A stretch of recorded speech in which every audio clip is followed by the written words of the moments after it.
William Randolph Hearst.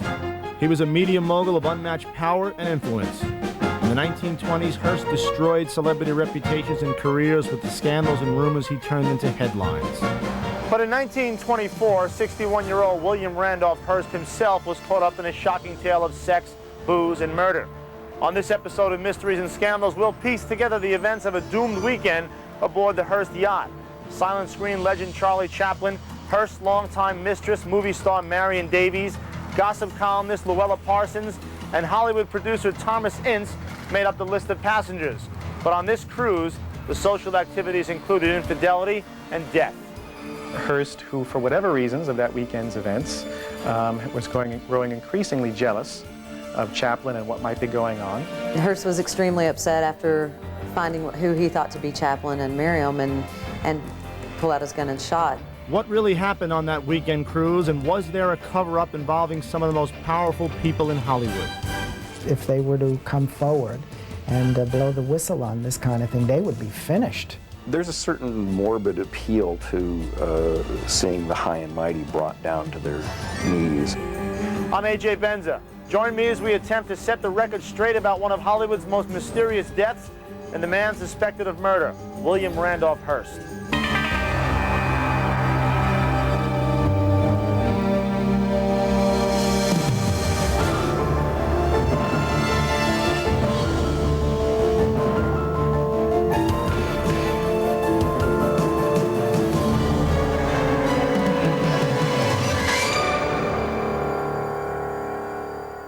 In the 1920s, publishing giant William Randolph Hearst reigned over 28 newspapers and more than a dozen magazines. Hearst specialized in the sensational or yellow journalism style of the late 19th century. He printed any scandals and half-truths that would sell the most papers. Writer Stephen Peros based his play, The Cat's Meow, on the escapades of William Randolph Hearst. He had the kind of power that no one has had before or since. He controlled newspapers in just about every city in the country. He was an opinion maker. I mean, he could virtually make or break reputations. And in some cases, he could even start a war if he wanted the American public opinion to get behind a certain cause. And that's exactly what he did. In 1898, the Spanish-American War was in many ways fueled by the Hearst press. Biographer Ben Proctor recalls Hearst's flair for creating hysteria. It became known as Hearsteria. In trying to win circulation battle, which he did win, he snooped, scooped, and stooped to conquer.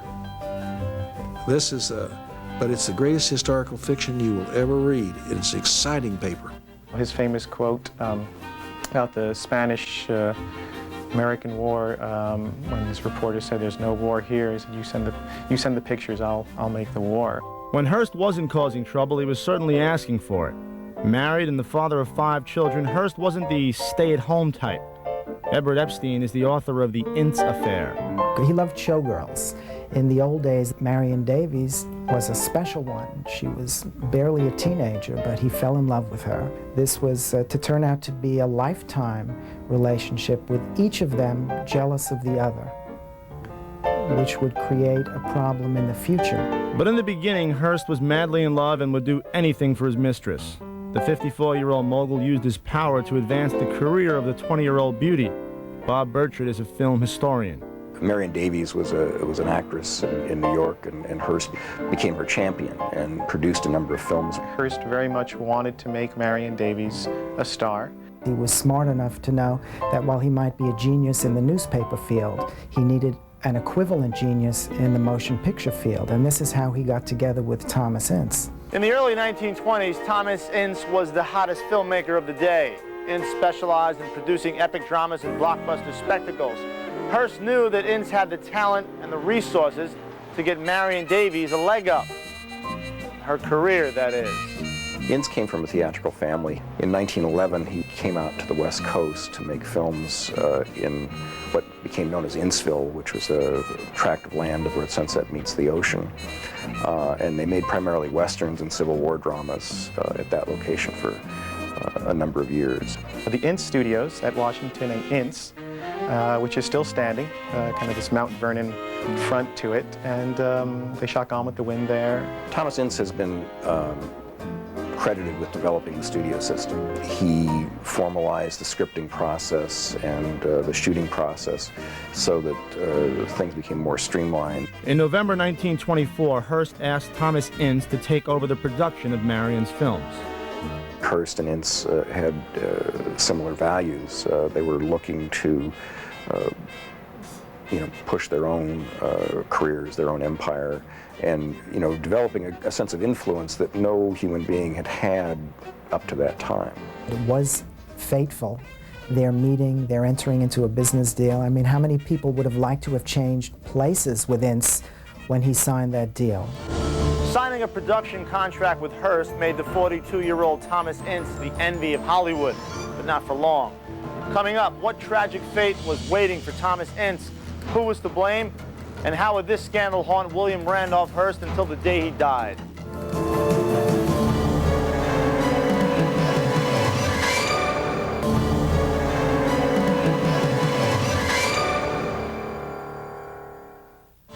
Behind every star, there's a story. And the story of screen actress Marion Davies is a doozy. But she's not the only character in this little drama. The story also includes 27-year-old Marion's 61-year-old lover, newspaper tycoon William Randolph Hearst, and a celebrated Hollywood filmmaker named Thomas Ince. In 1924, Hearst intended to join forces with Ince to produce a series of movies for Marion. To seal the deal, Ince was invited to a party aboard the swanky Hearst yacht, the Oneida. So Ince, Hearst, and Davies headed out to sea and into Hollywood's scandalous history. Mark Wanamaker is a noted film archivist. It was Thomas Ince's birthday. So he was going to settle this, this whole affair of his birthday and the signing of the contract with killing two birds with one stone by having one party on the yacht with Hearst, Marion Davies, and a group of invited friends. The group reportedly included Hollywood gossip columnist Luella Parsons and the silent screen's brightest star, the little tramp, Charlie Chaplin. Hearst had invited Chaplin that weekend to observe firsthand the rumors that Marion Davies and Charlie Chaplin were having a bit of a fling behind his back. Charlie Chaplin was pretty famous as a terrific lover, to be blunt about it. And in the case of Marion Davies, she wasn't looking to marry Charlie Chaplin. She was looking to have a love affair with him, and vice versa. It was a time of prohibition. Here you could go out beyond the 3-mile limit and drink legally. Here there was a lot of, what we would consider wild times going on. The theories of what happened on that pleasure cruise have fed Hollywood's gossip grapevine for years. Here's the most popular version. Hearst woke up and found Marion wasn't in the bed and went looking for her and went into the galley, and there from the back he spotted whom he thought was Charlie Chaplin. Thomas Ince and Charlie Chaplin were very much alike physically. They both were men of slight builds, large heads of big faces, curly heads of salt and pepper hair. If you're buying this scenario, all Hearst saw for sure was Marion and a man, presumably Chaplin, way too close to each other. And in the galley, late at night, with the particular lighting, it appeared that they were being intimate. And Hearst was a great shot. He always carried a silver revolver with him. And he was so enraged and so jealous that he shot him. But it wasn't Charlie Chaplin laying there dead with a hole in his head. It was Thomas Ince, or so the story goes. And supposedly, there was a witness. The rumor is that Luella Parsons, then a movie critic for Hearst's East Coast paper, this was her first trip to Los Angeles. She was on board, and while everyone else slept, she is the one who was the witness. She was the one who had the goods on Hearst, and she was the only person in Hearst employed to get a lifetime contract. Dina and Devette Ince, distant relatives of the victim, support this theory. I don't think he had any, set out mission to kill Ince. I think he had more of a mission to get rid of Chaplin for having an affair with his girlfriend. The yacht returned to port in San Diego, and Ince's corpse was reportedly brought to the train station on a stretcher. Onlookers were told that he was just under the weather, more like 6 feet under. Apparently, the rumors of foul play occurred when somebody saw what he thought was blood on Ince's shirt front. There was suspicion from the beginning that something had happened. It appears from the get-go that there was some type of cover-up going on with the type of investigation, or lack of investigation, I should say. One person saw the body after the supposed incident. Everything was put to bed at superhuman speed. He was cremated. Ince was cremated. It was over within 4 days. There was no body to be exhumed. There was no autopsy performed. Hearst denied any involvement, Davies wasn't talking, and Charlie Chaplin and Luella Parsons claimed they weren't even there. When we come back, the official account of what happened that bloody night and what killed Thomas Ince.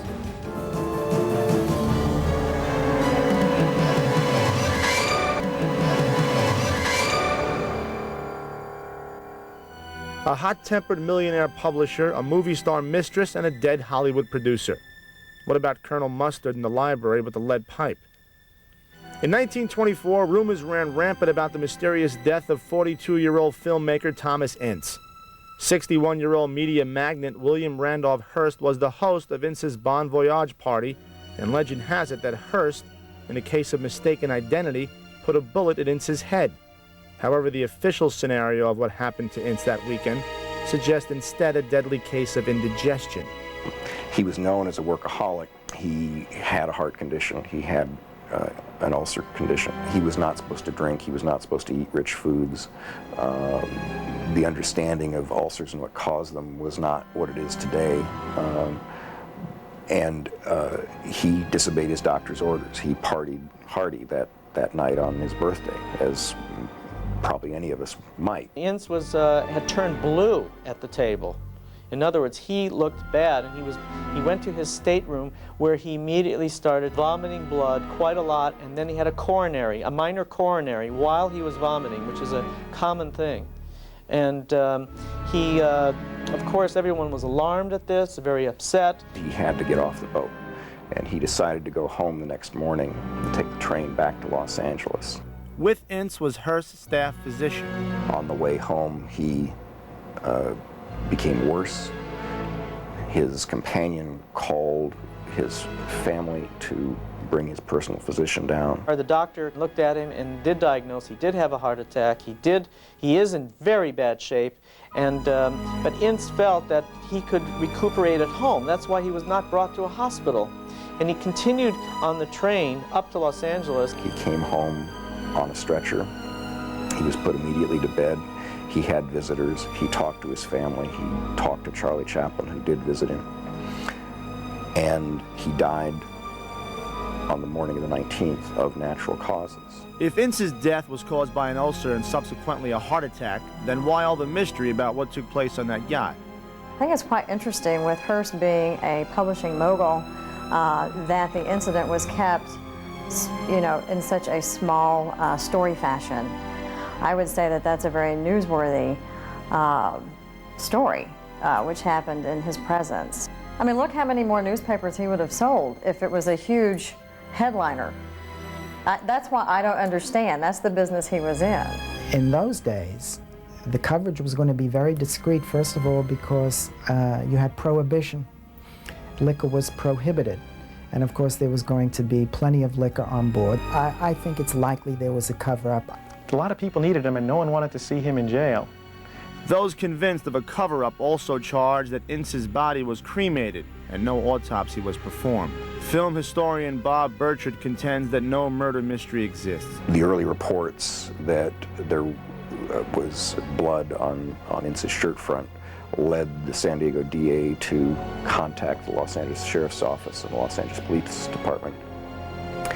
And they made an immediate investigation on the day of his death. The body was examined in the presence of Ince's studio manager.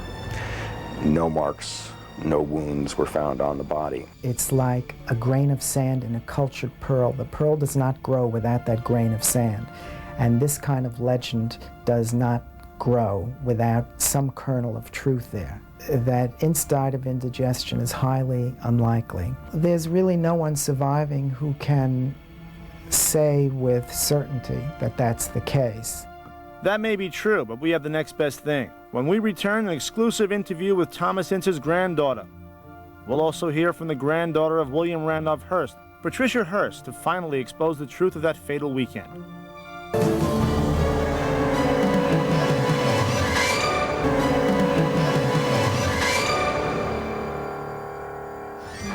The sudden death of 42-year-old hotshot filmmaker Thomas Ince on November 19, 1924, rocked Hollywood. And given the fact that Ince's dead or dying body was taken off the yacht of 61-year-old media mogul William Randolph Hearst, talk of foul play was inevitable. What fueled the rumors were the whispers. Again, that Hearst had a lot of enemies, but his enemies had to operate very quietly. It was also very hard to point a finger at Hearst. I think the idea that a man as rich and powerful as Hearst could commit murder in a crime of passion was something that had a great deal of appeal to the popular imagination. Well, people still talk about the Ince affair because of the importance of the participants, as they were the absolute powerhouse people of the day. I believe Charlie Chaplin and Hearst panicked, thinking that they were going to be accused of something, some impropriety or something, and they just chose the wrong way to go. Well, that might explain why Chaplin denied being on board the yacht that night, but why would Hearst be so secretive? Was Hearst nervous because he was serving alcohol? Maybe he served Ince bad alcohol, and maybe he really did have an attack and die. But if Ince wasn't shot by Hearst, then what about the blood on Ince's shirt? With his condition, it's quite possible that he spit up blood. There may have been blood on his shirt front. This person may have seen it. It may have been purely speculation, too. Ince's widow, Eleanor, tried to dispel rumors that her husband was murdered by Hearst. That led to accusations that Eleanor was bought off. Part of the legend is that after Ince's death, Eleanor Ince received a payoff from Hearst, and it's totally untrue. Ince was a very well-off individual. She took over the operation of the studio immediately after his death and sold the studio to Cecil B. DeMille very shortly thereafter.